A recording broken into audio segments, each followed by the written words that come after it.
be the party of home ownership, well, wanting it, of course, and actually achieving it. I prefer they were the party of homo-neship. Ayo!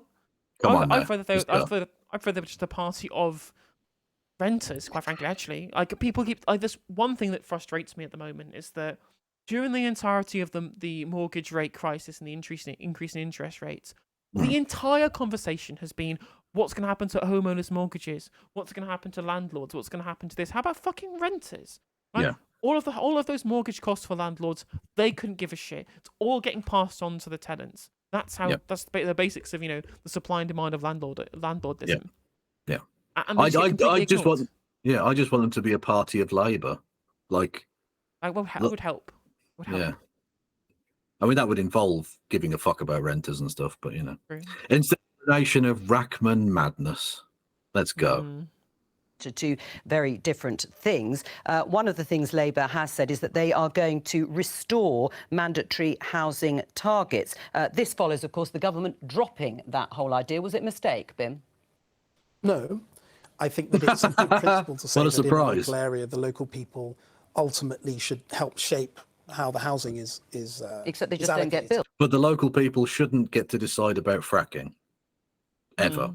Right, but also in general, like when they say, right, it's really important to understand that when the Conservative MPs and whoever it is say local areas should decide, what they mean basically is that rural areas where people want to protect their property prices, it's predominantly homeowners, should be able to decide not to have any new housing that would damage their property equity.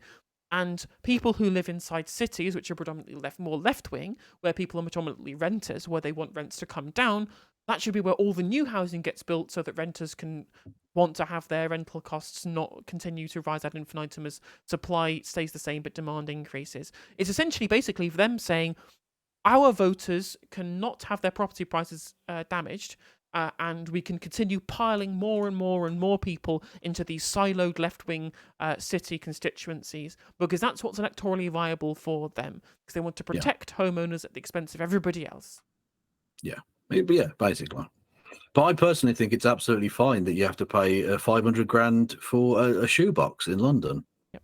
Well, do they? No, not always. But what I would say is that the Conservative Party has always been the party of home ownership. That's why Keir is saying, I want Labour to be. He's acknowledging that Labour isn't.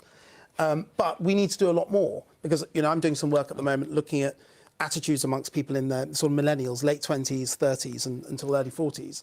And home ownership is an absolutely critical issue. Yeah. I'd like to see us look at things like, it's not just the supply of homes, it's also just about the amount of money you have in order to get on the housing ladder. So it's around...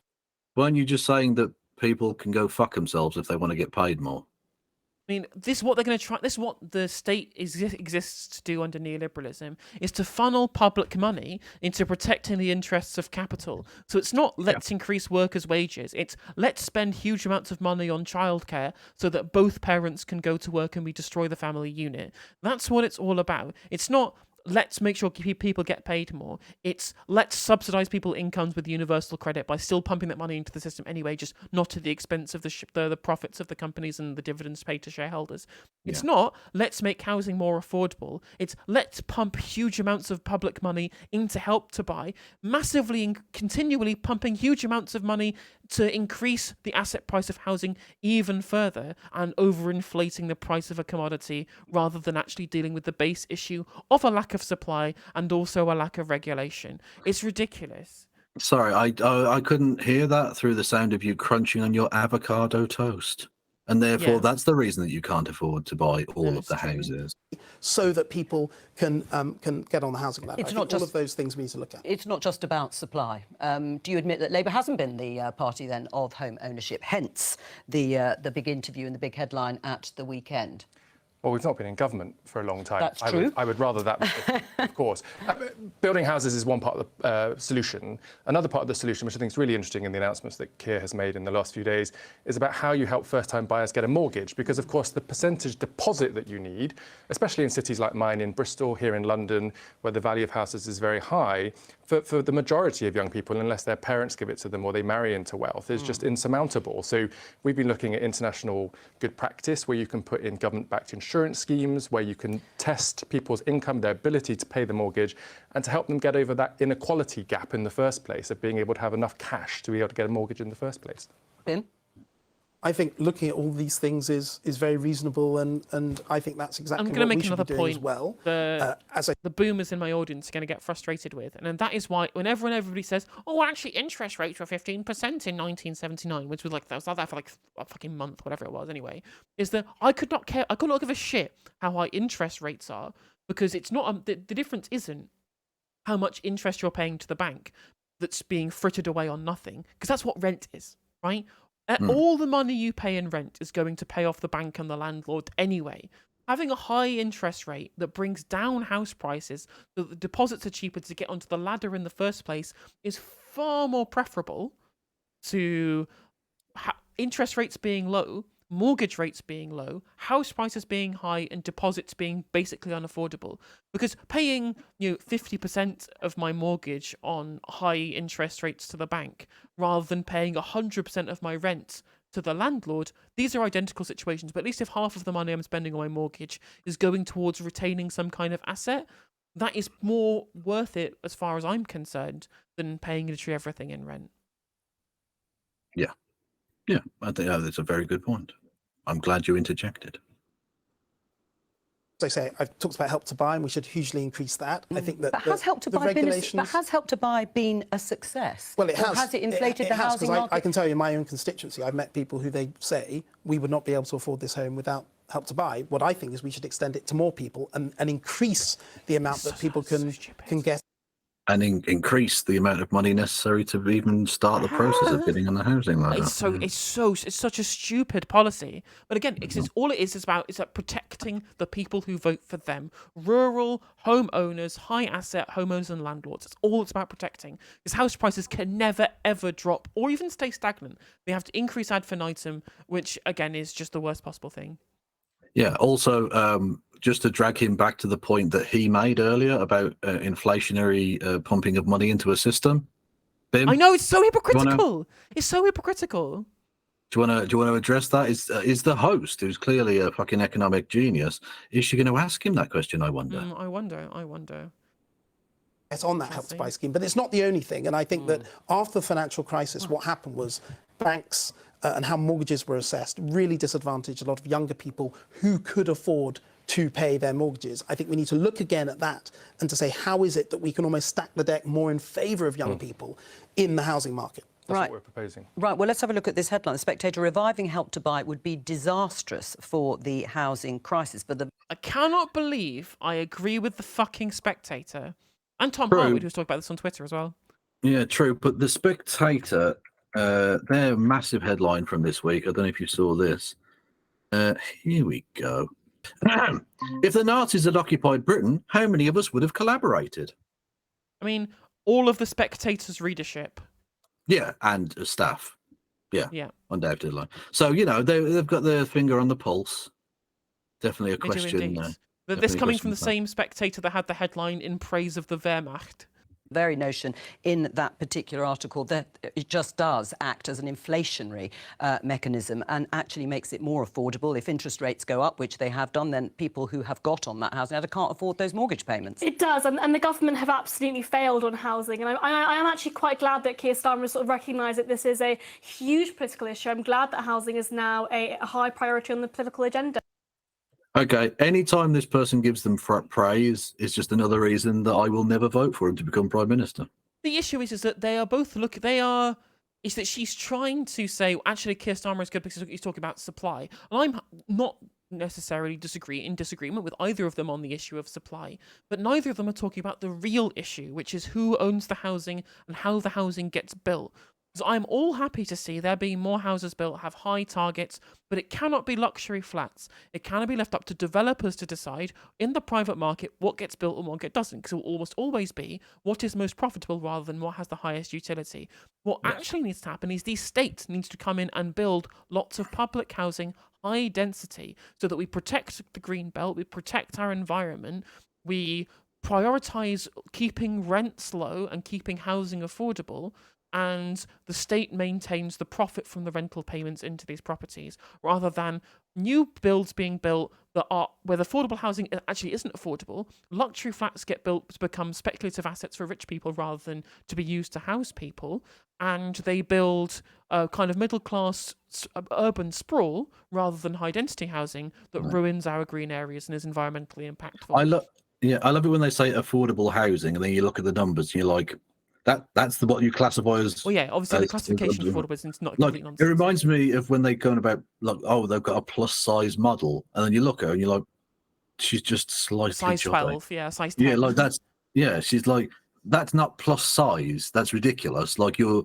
metrics you're using here are symptomatic of your complete misunderstanding of reality. Yeah. Look, I mean, it's economics 101. If we increase the supply of anything, it will decrease prices. It is a supply issue. We are not building enough homes, and unfortunately, that's a result of both NIMBYs, but also government regulation and red tape. Right. What do you think? Government regulation and red tape. Well, so again, because the thing is that red tape is what she's being really coy in her answer here by saying that, by not saying what she really wants, which is just to literally pave over the entire fucking country for additional supply. Which, because again, I would say very similar things in that planning regulation is being done to benefit NIMBYs, right? You have to understand that NIMBYs are the ones who get pandered to with this regulation around planning, whereas I'm happy for there to be regulation around planning so that we don't get the entire country paved over, but the state needs to come in and then to usurp their own regulations to say, we are building council housing, like it or lump it, right? Don't give a shit what you want anymore, because housing crisis is more important than property equity. Let's build high density housing that get people housed in public housing right now. Yeah. I think it's. I mean, one, I don't think either party in their recent periods of government can claim to be the party of home ownership. Home ownership among young people has fallen disastrously under the Conservatives. If you go back 20 or 30 years, actually, something like 2/3 of people aged 25 to 34 on an average wage owned a home. That figure's now fallen to 27%, so it's about a quarter from 2/3 just 25 years ago. So you're not the party of home ownership. But as you say, Home ownership successive has fallen in governments real even terms. before that. Absolutely, and the last Labour government didn't do enough on housing at all. But what we do need is a number of things. We need to increase the supply. Yes, we do. Which is that more council houses were built in 3 years of Boris Johnson than were built in 10 years of Blair. Socialist. Well done, Comrade Johnson. What I will say is that most of those council houses were built in London of course they were. At the behest of Sadiq Khan. So it's not going to be, it's not some kind of massive glowing prize we're going to give to Boris Johnson. Although, to be fair, Boris Johnson wanted to do planning reform. He wanted to increase housing supply, which is not my ideal thing, to just leave it up to the private sector, but that's better than what we have now, where NIMBYs rule the roost. So, I mean, it's not what I want. It's not the real solution. Like, even it's not the real solution, but at least some houses would get built. Exactly, because we do fundamentally, we do actually need more fucking houses because there are more council people. Houses did get built because of there's some gnarled, long-term, not really looked at as a consequence of the policy that they indicted, because Sadiq Khan wanted to build council housing. So it just shows that the neoliberals on both sides, whether blue or red flavoured, are both to blame for all of this. And Andrew Fisher is obviously right, as he always is. True. Also, if anyone's got Andrew Fisher's number, I'm just saying, he's a good-looking lad.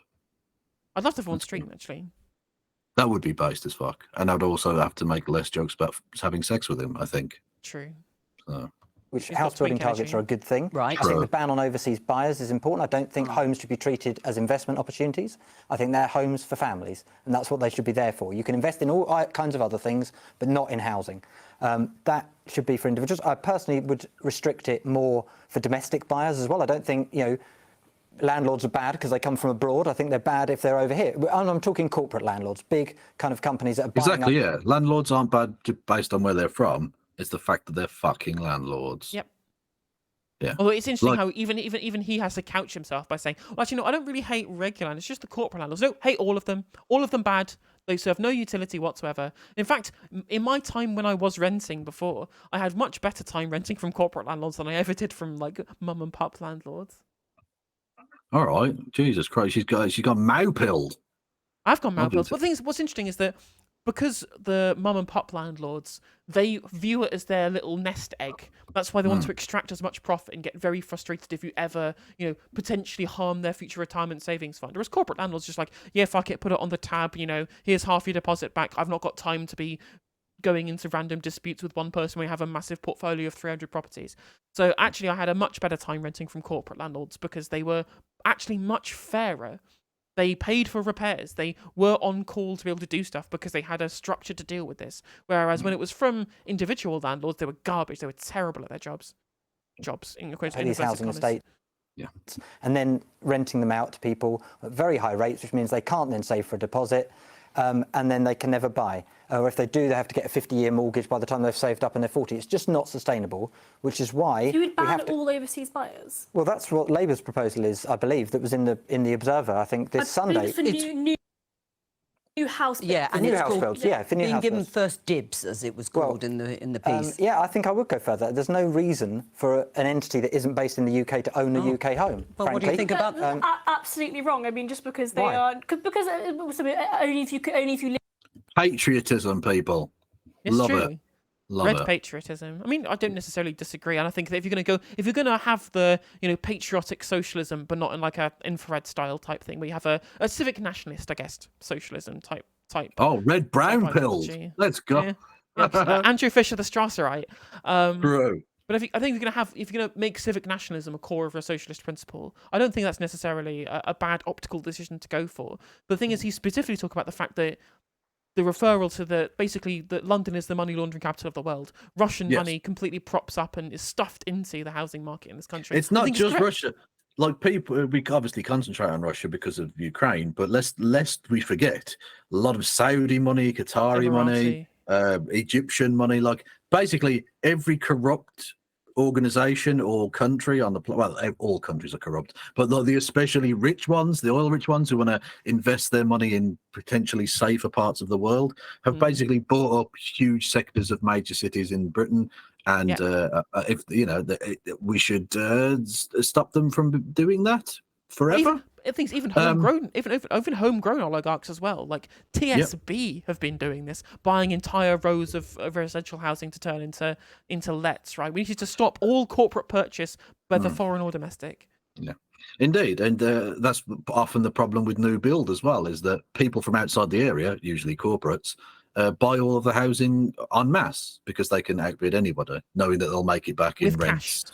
That's why people are saying, oh, this interest rate rise is going to lead to a crash in housing price. No. As soon as the house prices start coming down, the cash buyers are going to swoop in and then try and monopolize it. And the local people get fucked over. Yeah, what's interesting as well is that there are loads of new builds where they'll build new build housing and they'll all be only available for purchase for buy-to-let. That should be illegal. Yes, absolutely. Illegal. Yeah, absolutely.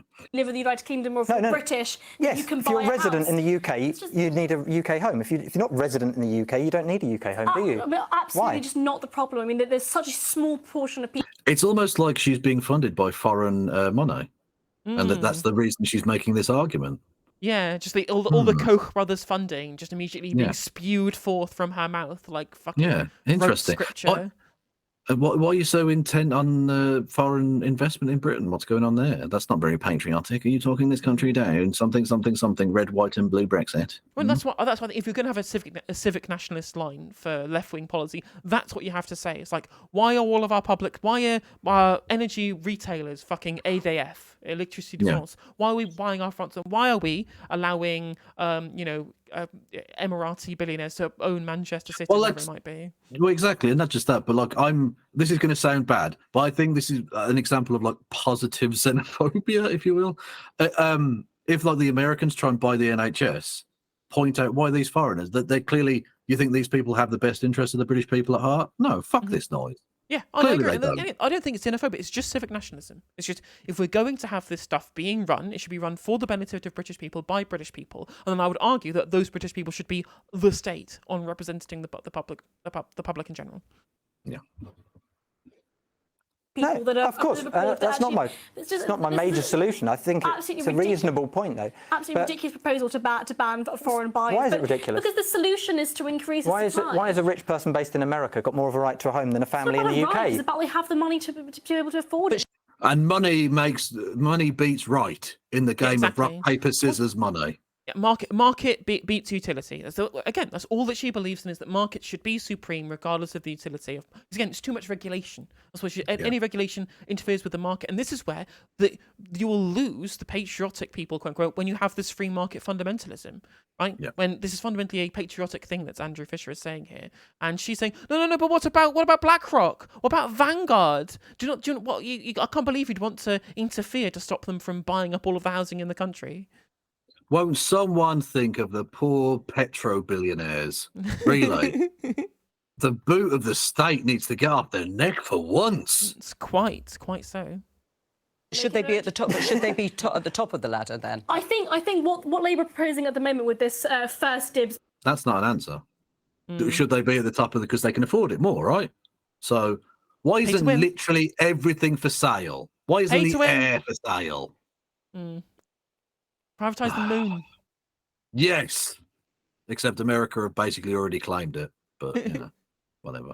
Spy thing. I mean, I'm not necessarily as supportive of these targets, but actually I think I'd rather see the government have some kind of policy on increasing the supply. Really, that is the problem. Why are we banning other people from being able to buy homes in the country? So look, I think we do. Because they're doing it for investment, not to live in it. Simple.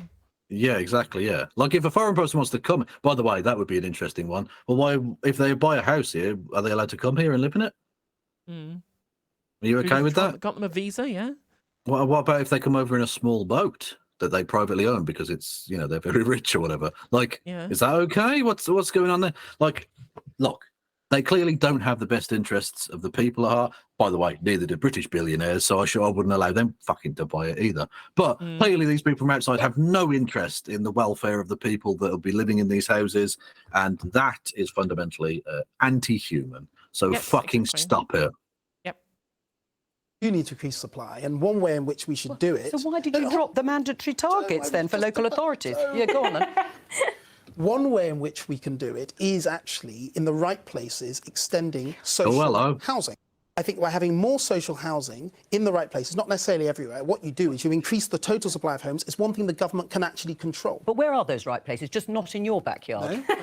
No, I didn't say that. Not I'd be in quite Theresa happy. Bidden's No, but that's the problem is people will ask if you drop those targets. Well, for example, 55 local authorities have now dropped their housing targets as a result of the government deciding to abandon mandatory targets. And there you are, the houses won't be built. So what I was saying is government should take a more active role in increasing supply, not just rely on a developer-led model where when you have mandatory housing targets, you often end up in the wrong homes built in the wrong places. What I'm saying is the government can shape this much more, often on government-owned land, and that will increase the total supply of homes. That will, in the end, allow more people to get on the ladder of home ownership. So on government-controlled land, so they're just going to give government-owned land to private developers? Yes.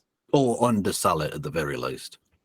Yeah. Just like they do every time they privatise. If you go back again with the trains, with the post office, they always undersell the shares. So the British taxpayer, even the good bit that the taxpayer has, where you get some money for people buying it, is never as good as it should be.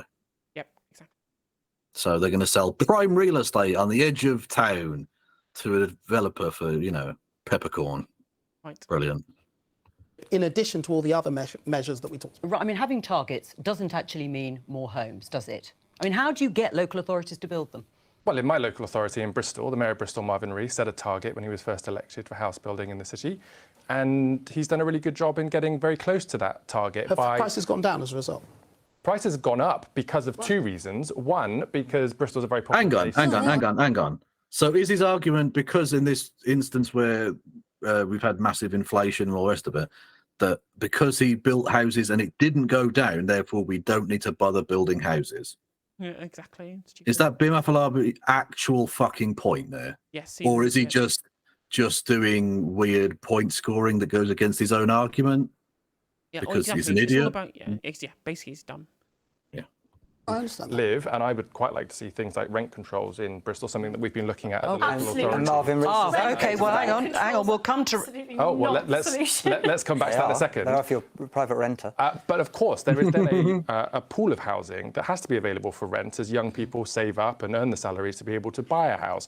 And the trouble with a lot of the protections for renters is that it exists, and that's a really important part of Keir's announcement today. It's not just about your ability to buy a home. It's about your ability to have secure private rental as you save up to be able to take advantage of that. No opportunity. social Well, before I rentals get to or respond on the cooperative rent rentals? controls, I mean, how do you persuade Yeah. developers to start building? Developers that are land banking, waiting for prices to rise, which they have done for years. By saying you've got a target does not mean... Hang on, also, that's slightly dishonest because it's not just about the price rises. They buy greenbelt land and wait for the government to become so desperate that they remove it from the list of land that's not allowed to be used to be built on. Yeah, It's happened or- literally in the. I mean, I live roughly on the edge of Birmingham, and not too far from me, there was an exact thing that happened. A fucking real estate came and bought a massive chunk of green belt land and waited and waited and waited, and eventually under David Cameron, they went, "Yeah, go on, you can build on it then." Yeah. How do you And persuade now developers- those houses are worth millions. How do you persuade a developer to build? Okay, first of all, you land tax the land banking land, and second of all, you don't build a develop. You don't develop a build private property. You state owned public housing. Simple. State builds it. Anyway, our friend from the IA is about to lose her shit over rent controls, I think, Yeah. which should be fun. You can make them do it. In Bristol, again, we've got a Well, local that's- authority-owned house building company called Gorham Homes that works in partnership with private developers to make the most of the sites that we have available. There are methods for doing this, and we've been showing in Bristol how that can be done. What's your problem with rent controls? With rent controls are effectively the best way to crush any city's house building targets. I mean, the fact of the matter is we saw this happen in Stockholm, for example, where Or the government could just build public housing and it wouldn't matter. True. You can Exactly. just do that. If you're solely reliant on private enterprise doing this, which obviously is her response, then yeah, rent controls would be a bad idea. But Yep. they're a great idea because actually the government should undercut any of that nonsense anyway. And secondly, the government should build public housing for Yes. public good rather than for your rich friends. Yeah, it's interesting. Yeah. rent controls were implemented. Of course, the supply of housing entirely decreased. Now the waiting lists to get onto the housing that are about 10, 20 years long. Rent controls are absolutely not the way forward. What we should be doing, as I've said before, is increasing the supply so that actually within those areas we're able to build. Take, for example, the green belt. Why are we not able to build on the green There we belt? go. Well, But if you You called it. You fucking called it, Kev. Nostradamus Told ya. himself. Kevstradamus strikes again. Yeah. Yeah, it's there's a reason we don't have people building on greenbelt land. Yeah, It's exactly. so It's that we exactly don't what have the entire country paved over. That's exactly, literally, I said that earlier on. Exactly, you're absolutely right. Is that's their dream, just paving over everything, rather than having, utilitarian solution to these problems. Yeah. Why can't we just build on graveyards? Mm. Fuck it. if you have rent controls and you build, then you are actually benefiting private renters and not constraining supply. I agree with you. There is that risk. If you did it now, just in this kind of free market mess that we're in on housing, We're not in a free market. we're at a Oh no, we're in a great free market boon. Clearly, What are you talking about? She's kind of right in that what we have is a corporatocracy where Yeah. the people who are in charge are the big developers that can build past the planning regulations. Whereas what we actually need is neither of those things. We don't want to be more of a free market. We want to be more of a state supply market. We need the state to have a massive increase in supply whilst being able to regulate developers to not pave over the country. Yes. totally free We market do mess. not have a free but- market housing system. We do. That's why people can't get in, because it's on money. Housing is a human right. It's an essential need. Everyone needs housing. The idea that it can just be auctioned off to the highest bidder, off plan, and to overseas buyers and to everyone else, and to corporate landlords who then jack up the prices for people to rent the homes that they could have bought if the banks actually looked at their rental history, because a lot of renters pay their rent every month and could afford a mortgage, which is often lower than the mortgage, but can't get a mortgage. That is absurd. But because so much of our Again, just solid murder. Lovely stuff. housing, especially in cities like London, like Bristol, which is why Labour mayors in London and Bristol have both advocated rent controls, because that is part of the solution. It's not the totality of it, I agree with you, but it is part of the solution, because at the moment we have more and more share of people's income going on. Oh, I'm speaking to not just its MTG, who should all go and follow and give money You to. did indeed. You should do that. Yeah. Rent, and that's damaging for the entire economy, as well as bad for housing situation in this country. Rent controls wherever they're put in, they don't work. A city, not just Stockholm, take Berlin, where they impose rent controls. We've got huge problems with housing. In fact, the tech industry, which had Berlin as one of its key hubs, I think in Europe, if not the world, people are increasingly leaving Berlin because of the lack of San Francisco's got rent controls, and that's right by Silicon Valley. They seem to be doing all right. Hold on. You know what's been happening to house prices and rents in San Francisco? Going through the roof. It's one of the reasons why tech... Oh, yeah, I'm sure he absolutely knows about the Giving housing money. market in San Francisco, and it hasn't just made that up.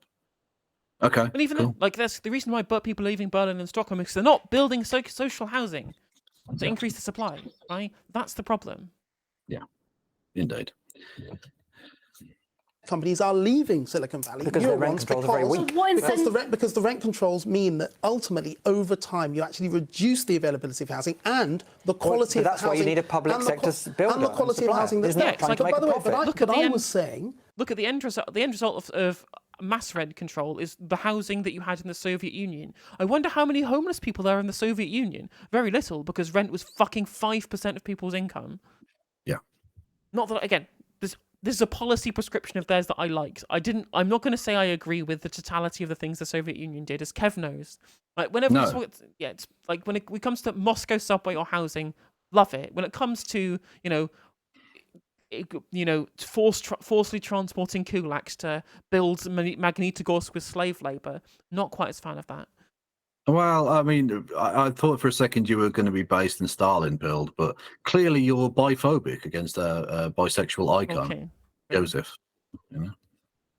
That yes, the government can take a more active role in increasing the supply. I agree with you on that. I think we can do that, but the aim of increasing that is not to leave people in social housing. It's to enable them the money, time and availability to then get into the private sector where they can own their own home. Right, do you think this is going to be the issue at the next election? Well, I hope it is, and I hope that both parties now look at this and actually decide that, young people, in order for them to sort of be won over by either party, housing has to be at the top of the political agenda. Andrew, do you think it will be, or in the end, will people think about older voters who are homeowners, and think actually they're the ones that we need to protect? I think that's part of the problem. The other part of the problem is our electoral system favours the marginal seats, and unfortunately they're not in cities. In cities where the housing crisis is more acute, they tend to be safe seats, so you don't get policies that favour that. On that note, that's all we have time for. Thank you.